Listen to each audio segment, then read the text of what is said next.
बंगाल विधानसभा चुनाव 2021 कल सुर्खियों में आ गया।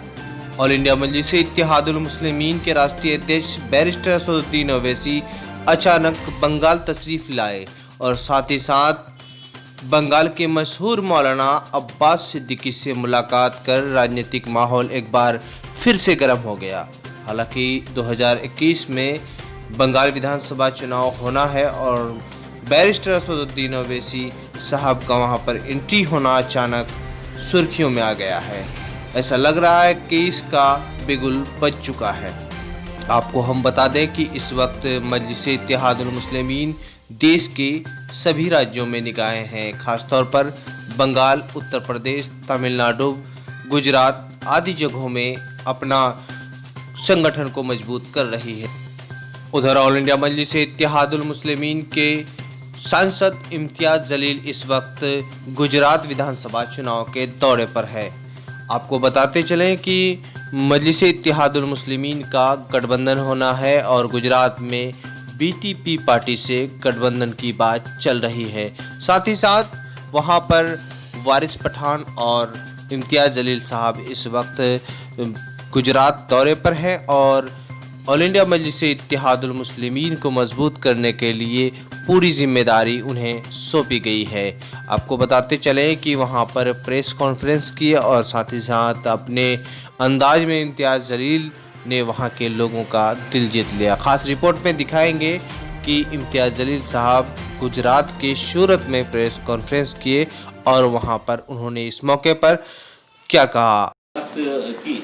और आज सूरत में कई जगह के ऊपर कई लोगों से हमने बातचीत की और मकसद यही है कि अब एमआईएम पार्टी जो है वो पूरी ताकत के साथ गुजरात में उतरने वाली है। हम शुरुआत जो है वो आने वाले जो नगर निगम के चुनाव है, चाहे वो महानगर पालिका का चुनाव हो, नगर परिषद का चुनाव हो, ये तमाम चुनाव के अंदर एमआईएम पार्टी इलेक्शन लड़ेगी। जहाँ पर बीटीपी पार्टी का साथ हमारा अलायंस रहेगा, वहाँ पर हम पूरी अलायंस के साथ हम काम करेंगे। कुछ दिनों के अंदर हम डेट डिक्लेयर करेंगे कि असदुद्दीन ओवैसी साहब भी यहाँ पर गुजरात के अंदर आएंगे। हमको ऐसा लगता है कि गुजरात के अंदर एमआईएम पार्टी के लिए बहुत ज़्यादा स्कोप इस वजह से है क्योंकि जितने भी लोगों से, चाहे वो राजनीति से ताल्लुक़ रखने वाले लोग हो या अलग अलग क्षेत्र से आने वाले हो, प्रोफेशनल्स हो या आम आदमी हो, हर एक को ऐसा लगता है कि हमने आज तक जो वोट यहाँ पर दिया है वो मजबूरी के तहत दिया है और मजबूरी ये थी कि हमारे पास कोई ऑप्शन नहीं था और वो ऑप्शन अब हम एमआईएम और बीटीपी पार्टी के रूप में गुजरात की जनता को हम देने के लिए आ रहे हैं। हम साफ तरीके से ये कहना चाहते हैं कि एमआईएम के ताल्लुक से एक छवि इस तरह की बनाई जाती है कि ये महज मुसलमानों की पार्टी है। हम एक मोहब्बत का पैगाम लेकर आए हैं, दोस्ती का हाथ बढ़ाने के लिए आए हैं, तमाम जाति, धर्म और मजहब के लोगों को हम साथ में लेकर चलने के लिए आए हैं। जो एमआईएम का पॉजिटिव फेस है ये अक्सर मीडिया भी नहीं दिखाती है और पॉलिटिकल पार्टीज भी नहीं दिखाते हैं कि हमारे कई जगह के ऊपर हमारे कितने सारे ऐसे नॉन मुस्लिम हमारे कैंडिडेट्स को हमने टिकट दिए हैं, कई जगह के ऊपर वो चुनकर आए हैं। उदाहरण के तौर के ऊपर मेरे औरंगाबाद के अंदर 26 कॉर्पोरेटर्स चुनकर आए हैं, जिसमें से 6 कॉर्पोरेटर्स जो है वो नॉन मुस्लिम कैंडिडेट्स है। उसमें एससी कैंडिडेट भी है, उसमें हिंदू हमारी बहन भी चुनकर आई है। हैदराबाद के अंदर आप देख लीजिएगा कितने ऐसे कैंडिडेट्स हैं जहाँ पर हम टिकट भी देते हैं और वो चुनकर भी आते हैं। लेकिन एक इमेज को पोर्ट्रे किया जाता है कि एमआईएम सिर्फ मुसलमानों की जमात है, तो कतई मुसलमानों की जमात नहीं है। हाँ, हम मुसलमानों के मुद्दे हम जरूर उठाते हैं। उसकी वजह यही है कि जिन्होंने सालों तक भरोसा किया है वो लोगों ने हमारे साथ धोखा किया है, इस वजह से हमको ये मुद्दे उठाने पड़ते हैं। तो गुजरात की भी आवाम, उसके अंदर तमाम जाति, धर्म और मजहब के लोगों से हम अपील करना चाहेंगे कि एमआईएम को भी आप एक मरतबा साथ दीजिए, एक मरतबा देखिए, हमको आजमाइएगा। हम वो पार्टी नहीं है जो 5 साल में एक मरतबा लोगों के बीच में जाते हैं। अगर आप हैदराबाद में देखेंगे दारुसलाम के अंदर, वहाँ पर जितने भी हमारे नुमाइंदे चुन के आते हैं, चाहे वो कॉर्पोरेटर हो, एमएलए हो या खुद असदुद्दीन ओवैसी साहब हो, उनकी हर रोज 11 बजे क्लास भरती है दारुसलाम के अंदर और हर आदमी वहाँ पर आकर अपने मसले मसाइल वहाँ पर एड्रेस करता है। हैदराबाद के अंदर जो काम अवैसी बंधु कर रहे हैं मैं बड़ी जिम्मेदारी के साथ ये बात गुजरात की सरजमीन के ऊपर करना चाह रहा हूँ। हम ओपन चैलेंज करते हैं कि गुजरात की कोई राजनीतिक पार्टी ने हमको ये काम दिखाना कि हम भाषणों के अलावा, हम राजनीति के अलावा हम सामाजिक कार्य कैसा कर रहे हैं करके। ये हमारा ओपन चैलेंज गुजरात की तमाम राजनीतिक पार्टियों को, कि हैदराबाद में जो असदुद्दीन अवैसी साहब जिस तरीके से वहाँ पर अकबर साहब मिलकर दोनों भी जो सोशल काम कर रहे हैं, तकरीबन 17,500, ये कोरोना से पहले का फिगर मैं बता रहा हूँ, 17,500 बच्चे जो है मुफ्त तालीम हासिल कर रहे हैं, फ्री एजुकेशन हासिल कर रहे हैं। ओवैसी स्कूल ऑफ एक्सीलेंसी जो चलाते हैं और जिसके पूरी जिम्मेदारी अकबरुद्दीन अवैसी साहब लेते हैं, उस स्कूल के अंदर आप जाएंगे तो कहीं पर भी आपको MIM की जो छवि जो बना के रखते हैं, वहाँ पर एडमिशन देते वक्त न जात देखी जाती, न धर्म देखा जाता है, सिर्फ उसका क्राइटेरिया होता है कि गरीबी। जो भी गरीब बच्चा या बच्ची है उनको टोटल मुफ्त किताबें दी जाती है, मुफ्त उनका यूनिफॉर्म दिया जाता है, मॉर्निंग का ब्रेकफास्ट उनको मुफ्त दिया जाता है, टोटल एजुकेशन फ्री है। ये किसी ने भी बता देना कि हम गुजरात के अंदर हमारी एक पार्टी है जो हम ये काम कर रहे हैं, या दो जो हॉस्पिटल चलाए जा रहे हैं, कई 100 बेड के वो हॉस्पिटल्स है, 10 रुपए का कार्ड बनाया जाता है और कोई भी बना सकता है।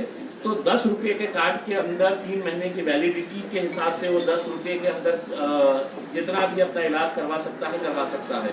तो MIM पार्टी सिर्फ एक राजनीतिक तौर के ऊपर लोग नहीं देखते हैं, वरना असदुद्दीन अवैसी साहब या उनके वालिद साहब लगातार हैदराबाद से जब जीत कर आते हैं तो कई सारे नॉन मुस्लिम लोग जो है वो उनको उनके काम की वजह से वहाँ पर चुनकर देते हैं। हम यही कोशिश करेंगे कि गुजरात के अंदर आए तो गुजरात के कुछ गरीब इलाकों के अंदर हम किस तरह से काम आ सकते हैं कि वहाँ पर स्कूल्स हम अगर स्टार्ट कर सकेंगे। जैसे महाराष्ट्र के अंदर असद साहब ने अभी, अकबर साहब ने अभी ज़मीन लिए है, वहाँ पर हम लोग स्कूल बनाने का काम शुरू कर रहे हैं। और यही तर्ज के ऊपर कि कोई कमर्शियल एंगल के ऊपर स्कूल स्टार्ट कर रहे हैं, ऐसा नहीं है। कमर्शियल के ऊपर तो बहुत सारे लोग करते हैं, लेकिन टोटल फ्री एजुकेशन का कंसेप्ट हम जैसा हैदराबाद में था उसको दूसरी जगहों के ऊपर भी, जैसा अब हम बिहार के अंदर इलेक्शन जीते थे तो हमने गुजरात के, बिहार के हमारे कैंडिडेट से हमने ये वादा लिया था कि आप चुनकर आने के बाद वहाँ पर अपने अपने इलाकों के अंदर फ्री हॉस्पिटल्स एस्टैब्लिश करेंगे करके। और हमको यकीन है कि आने वाले कुछ महीनों के अंदर ही वहाँ पर फ्री हॉस्पिटल्स हम एस्टैब्लिश करेंगे। तो आप लोगों से यही उम्मीद है कि आप लोग भी हमारा साथ दीजिएगा और हमें भी गुजरात के अंदर आने का, आप लोगों का एक हमने सुना है कि कुछ दिन तो गुजारिए गुजरात में, तो हम अवैसी साहब को यहाँ पर लेके आ रहे हैं, कुछ दिन तो गुजारिए यहाँ पर गुजरात में। आपके कुछ सवाल अगर होंगे तो। सूरत को क्यों पसंद किया? सूरत को क्यों पसंद किया? पसंद तो हमने पूरे गुजरात को किए है। हम दरअसल ये है कि सूरत ही नहीं, हम अहमदाबाद हो, गोधरा हो, कच्छ का इलाका हो, भरूच हो या सूरत हो, जहाँ जहाँ से भी हमको ऐसा लगता है कि यहाँ पर हमें, देखिए एक ये होता है कि इलेक्शन लड़ना सिर्फ लड़ने के लिए लड़ा जाता है, इलेक्शन लड़ना और इलेक्शन जीतना। हम यहाँ पर आ रहे हैं तो सिर्फ इलेक्शन लड़ने के लिए नहीं आ रहे, हम इलेक्शन जीतने के इरादे से। किस मुद्दे पे लड़ोगे? मुद्दे यही है कि एक मुद्दा यही है कि आप देख लीजिएगा, हिंदुस्तान के किसी भी शहर के अंदर चले जाइएगा जहाँ पर गरीबों की बस्ती होती है, और जब मैं गरीबों की बात करता हूँ तो गरीबों का मतलब ये है कि दलितों की बस्ती हो गई है, मुसलमानों की बस्ती हो गई है, वहाँ पर विकास क्यों नहीं होता है?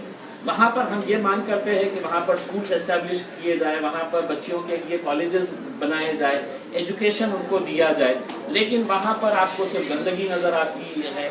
इलेक्शन के वक्त में बड़े बड़े वादे किए जाते हैं, लेकिन इलेक्शन ख़त्म होने के बाद कुछ किया नहीं जाता है, इन्हीं मुद्दों को लेकर। और दूसरा ये है कि वो लोगों को हम एक्सपोज करना चाहते हैं जो इलेक्शन के वक्त में आकर बड़ी बड़ी बातें तो करते हैं, लेकिन इलेक्शन खत्म होने के बाद चले जाते हैं। आज असदुद्दीन अवैसी साहब को लोग क्यों अपना रहे हैं?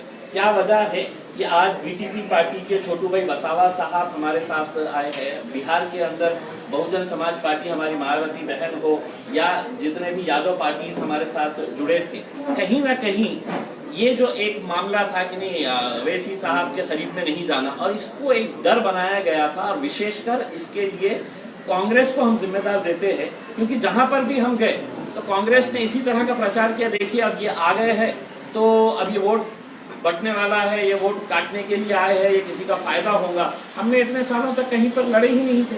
हमने बिहार के अंदर इलेक्शन लड़ा ही नहीं था। लोकसभा का सिर्फ एक सीट हमने लड़े थे, 3 बार वोट हासिल किए थे, लेकिन पूरा ठिकरा हमारे ऊपर फोड़ा गया कि नहीं ये एमआईएम मान गई है, इस वजह से हमको हार। तो अब कांग्रेस की फितरत ऐसी हो गई है कि नाच ना जाने आंगन टेढ़ा। जहां पर भी इनको कहीं कामयाबी नहीं मिलती है तो इसका पूरा ठिकरा हमारे सर पे फोड़ डालो कि भाई ये एमआईएम की वजह से हुआ। अपने अंदर झांकिए, अपने अंदर देखिएगा कि हमारी गलतियां क्या हो रही है कि आज पूरा मुस्लिम समाज जो है वो कांग्रेस से दूर चला गया है या दूर जा रहा है, और वो कहता है कि उन्हीं की मांग है कि एमआईएम पार्टी ने आना चाहिए।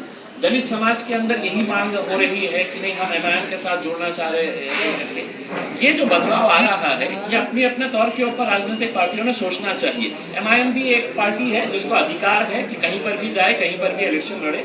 हम दूसरी जगह पर लड़ रहे थे, गुजरात भी आए।